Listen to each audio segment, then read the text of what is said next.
혹시 손해가 날까 해서 장사를 잘 못할 것 같다. 그냥 차라리 정말로 이렇게 쌓아두고 있다가 손해나지 않게 하고 있다가 그 사람에게 돌려주지 않겠나 그런 말씀을 하셨어요. 그래서 그래 정말로 그런 생각을 할 수 있겠다 이런 생각을 해봤습니다. 그러면서 실제 지금 우리 그때 그 달란트 비유에서는 사실 그 말씀하시는 게 예수님은 손해라는 거 이런 거에 대해서는 전혀 관심이 없어 보였어요. 그리고 하나님 나라에는 손해 이런 단어는 아예 사전에 없는 것 같이 보였는데 그럼에도 불구하고 우리가 이제 이 현실 속에 살고 있다 보니까 우리는 어떻게 사업을 하고 사업을 해서 소위 말해서 망했다 또는 말아먹었다 누구한테 사기를 당했다 이런 말들이 너무 많잖아요.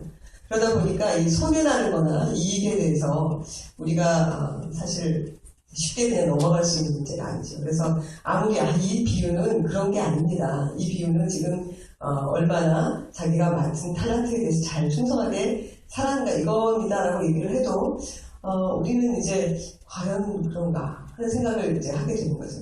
근데 이제 그 집사님의 말씀이 제 머릿속에 이렇게 두고두고 계속 이제 남아있어서 거의 한 달간쯤 이제 됐지 않습니까? 그럴 때 집사님의 그때 그 말씀하셨던 표정, 또 달란트 비유, 그리고 과연 정말 하나님 나라에서 중요한 게 뭘까? 이런 것들을 제가 한 달 동안 계속 이렇게 좀 고민을 하게 됐습니다.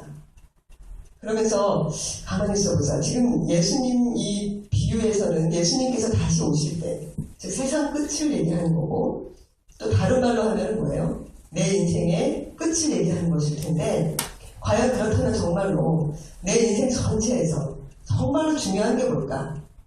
어떤 포인트에서 내가 과연 이 점수를 딸 수 있는 건가? 나는 여기서는 이쪽이 굉장히 점수가 높다고 생각했는데 하나님 계산 방법하고 다르면 어떡하나?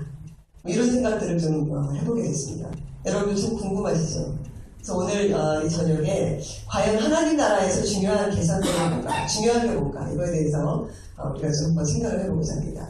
우리 달란트 비유는 우리 목사님께 말씀을 들었으니까요. 오늘은 열 문화의 비유로 한번 가서 말씀을 한번 묵상을 해보겠습니다. 신약성경 누가복음에서 말씀 보겠습니다. 신약성경 128면입니다. 신약성경 누가복음 19장 11절부터 27절까지 달란트 비유랑 좀 비슷한 면이 있는데 좀 다른 그런 부분이죠.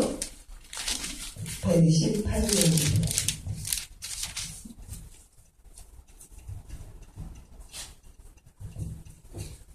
찾으셨으면 제가 봉독하겠습니다.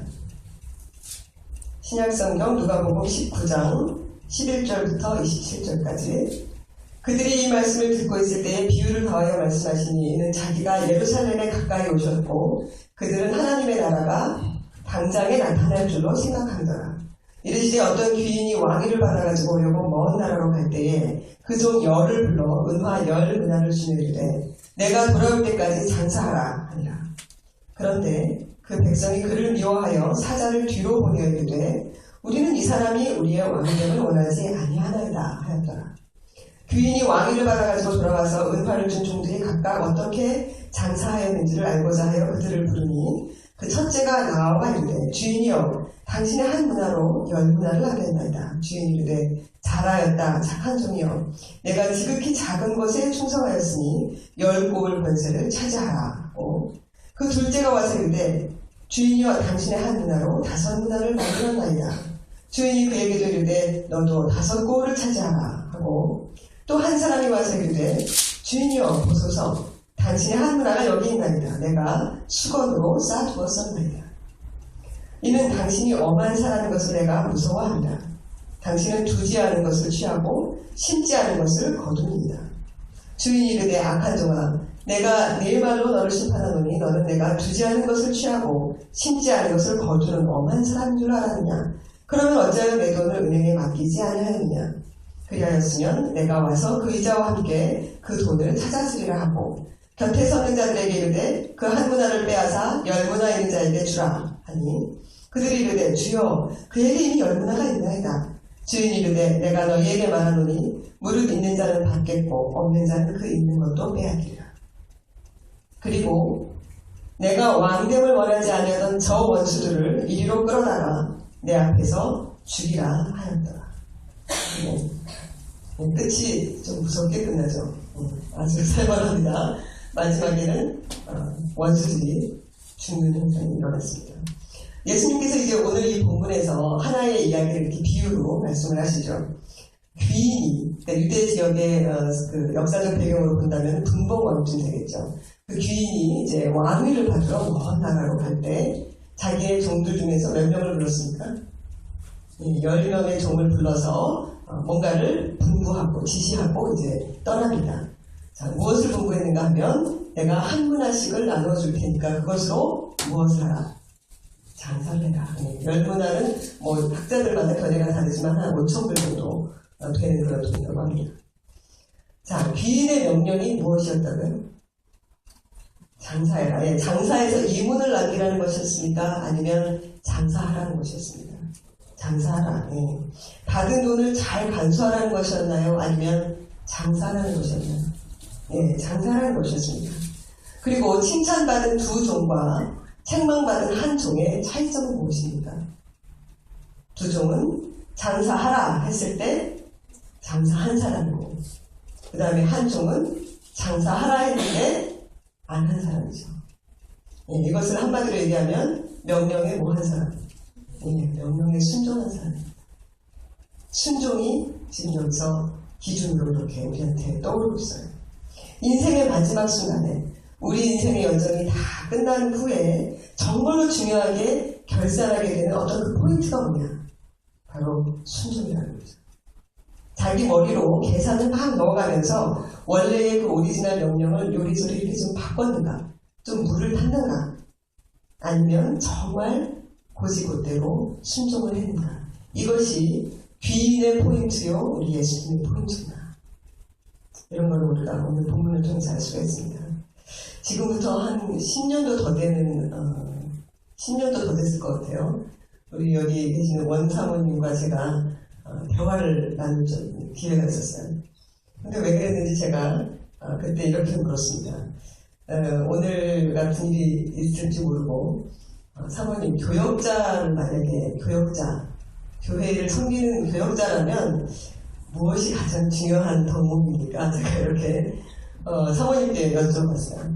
사모님께서 마치 이렇게 답을 준비하고 계셨다는 것처럼 순종입니다. 이렇게 이 경상도 억양을 쓰시면서 저는 흉내도문에 순종입니다. 이렇게 딱 말씀을 하시더라고요. 그래서 저는 그때 좀 의아했습니다. 굉장히 기대하지 못했던 답인데 내가 좀 반항적으로 생겼나 이제 이러면서 그때는 넘어갔습니다만은 그때 그 대화가 사실 이렇게 두고두고 제가 이제 갈보리 교회에서 이렇게 교역자로 있게 되면서 참 자주자주 이렇게 생각이 났어요.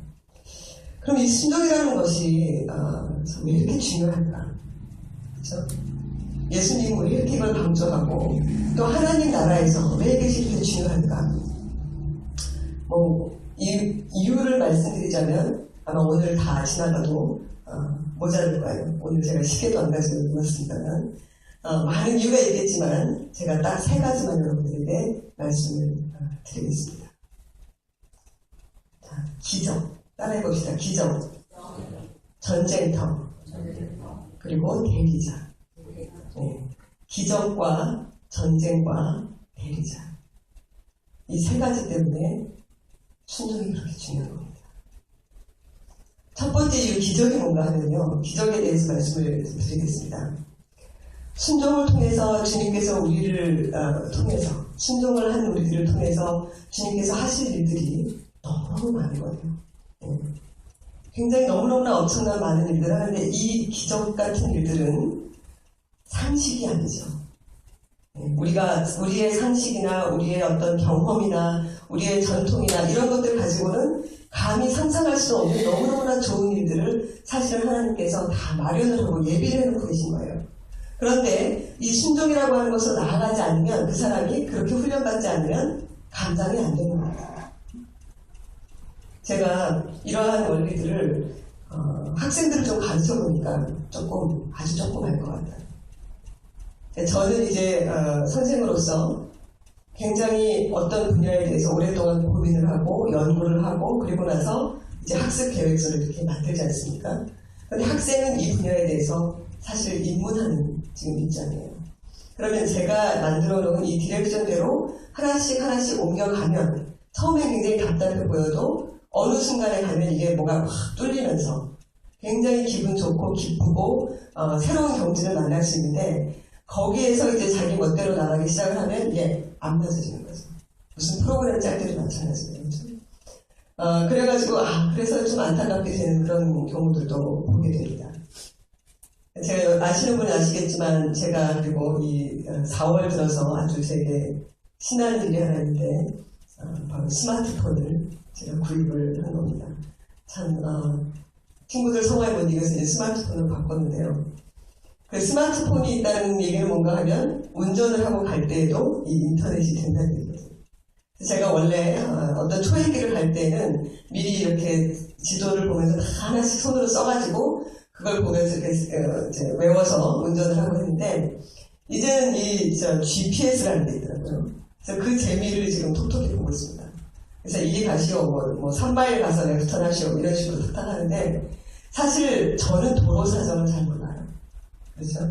그런데 이 스마트폰은 그걸 다 읽는 거예요. 이쪽으로 가면 내가 가던 길이 아닌데 그런데 반드시 여기서 이쪽으로 가라고 합니다. 제가 만약에 라이턴을 해야 되는데 모르고 좌회전을 하잖아요. 그러면 띠리링 하면서 다시 시작하면서 이쪽으로 가라고 또 얘기를 해줍니다. 어떤 경우에는 지금 여기서 유턴을 하면 불법이니까 조금 주의하라 이런 얘기까지 다 했어요. 그래서 그런 것들을 보면서 제가 어떤 인사이트를 얻는 게 뭔가 하면 나는 사실은 전체 그림을 보지 못하고 있구나.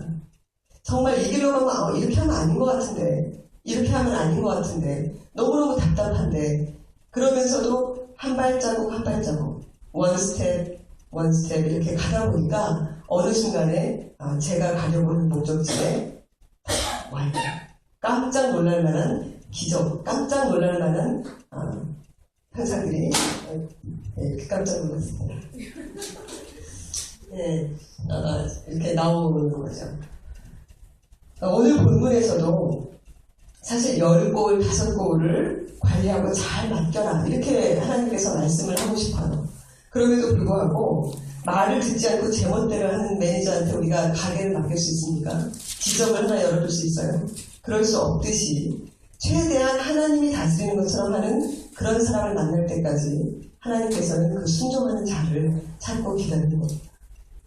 이러한 세계에서는 사실 신상품 개발, 창의적인 아이디어 이런 것들이 중요한 게 아니에요. 그러한 반짝반짝 빛나는 아이디어들이 어디에 있어야 되는가 하면 순종이라고 하는 그 밑받침 위에 있어야 되고 너무너무 좋고 기발한 아이디어도 순종이라고 하는 것이 품을 수 있는 데까지만 나아가야 한다는 것입니다. 다윗을 보고 참 사실은 다윗이 많이 후졌어요. 그 후진 다윗을 보고 하나님께서는 내 마음에 합한 자다 이렇게 말씀을 하셨어요.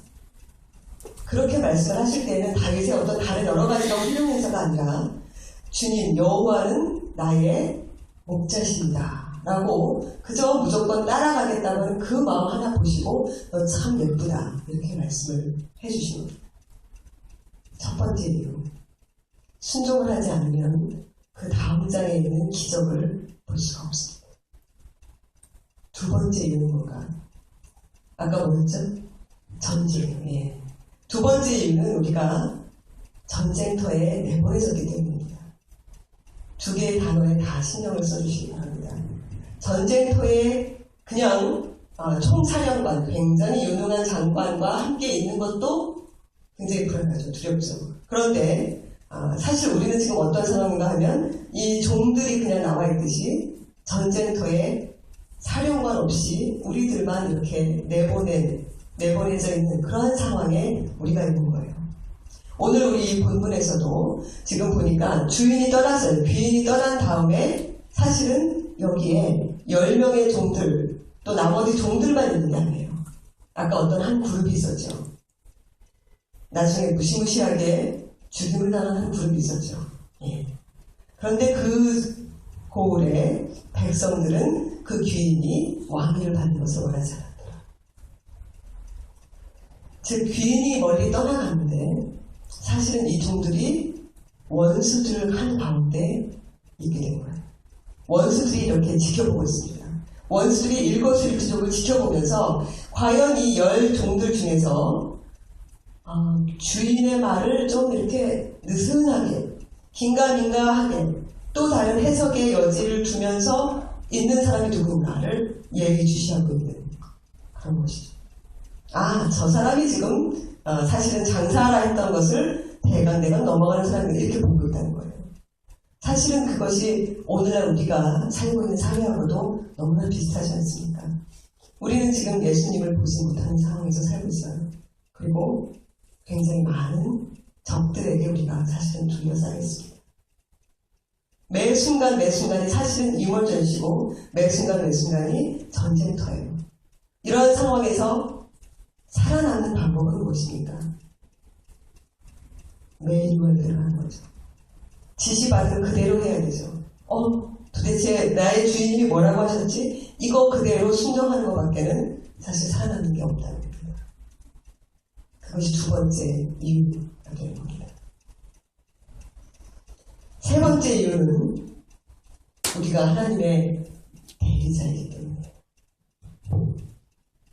우리가 보이지 않는 하나님의 보이는 대리자이기 때문에 저는 사울 왕 이야기를 종종 생각할 때마다 사실 조금 질문을 많이 했어요. 하나님한테도 질문을 많이 하고 또 사람들에게도 많이 물어봤습니다. 사무엘서에 사울 왕이 나오죠. 하나님 좀 사울 왕을 너무 가혹하게 다루고 계신 거 아닌가요? 사울하고 다윗하고 비교해보면 사울도 참 좋은 점이 많은데 이런 질문을 제가 종종 했었어요. 이 사울 왕에게 사무엘 선지자를 통해서 내려진 미션이 무엇이었는가 하면 하나님을 거역하고 반항하는 아말렉 족속을 완전히 도말해라. 아말렉 족속을 완전히 진멸해라. 이것이 하나님이 사울 왕에게 내려준 미션이었어요. 그런데 이 사울 왕은 그것을 처리하는 과정에서 승전했습니다. 이겼어요. 그럼에도 불구하고 그 우두머리 아각 왕을 살려두고 너무너무 좋은 양과 염소는 조금 빼서 숨겨놓고 또 사무엘 선지자가 안 오니까 좀 불안한데 하면서 대신 제사도 지내고 이렇게 아주 조금씩 변형을 시켰어요. 저는 정말 그 성경을 읽으면서 그래도 왜 사무엘이 왜 늦게 옵니까? 사무엘이 늦게 와서 인내심 없는 사울을 막 부추겨가지고 화가 나게 해가지고 이렇게 한 거 아닙니까? 이런 질문을 많이 해왔는데 오늘 이 순종 본문을 생각하다 보니까 답을 찾았습니다. 사실은 하나님께서 사울을 순종하는 것을 정말 원하셨구나. 이 본문의 초점이 그거였구나. 왜 필요한가? 하나님은 이스라엘 백성들이 왕을 달라고 했을 때 그래 보이지 않는 하나님의 그 뜻을 그대로 순종해서 이루어 나갈 보이는 인간 에이전트, 인간 대리자를 내가 그러면 세워보겠다 이렇게 생각을 한 겁니다. 그렇기 때문에 순종이라고 하는 것이 너무너무나 철저하게 중요했던 거죠. 오늘 우리도 하나님 나라에서 사실은 매니저로 부름을 받았습니다. 그렇죠? 왕같은 제사장으로 부름을 받았고 내 상식에 맞추어서 하나님이 너무 많은 걸 요구하고 계시다면서 이렇게 느슨하게 성경을 혹시 풀고 계시지 않습니까? 이건 시대에 맞지 않는 그런 원리인데 이러면서 어떤 말씀들은 뒷전으로 이렇게 슬그머니 접어버리지는 않으시는지. 물론 모든 성경 구절을 문맥을 따지지 않고 기계적으로 해석하는 얘기가 결코 아닙니다. 제가 구약을 연구하면서 어떻게 그렇게 읽읍시다 이렇게 말을 하겠습니까? 그런 이야기가 아니고요. 제가 말씀드리는 포인트는 그렇게 기계적으로 읽는 것이 정말 하나님의 말씀을 순종하는 것은 아니에요. 그러나 제가 여러분에게 정말 중요하게 말씀을 드리고 싶은 것은 내 눈에 또는 내 마음에 들지 않는다고 성경의 기준 자체를 끌어내는 일은 하지 맙시다.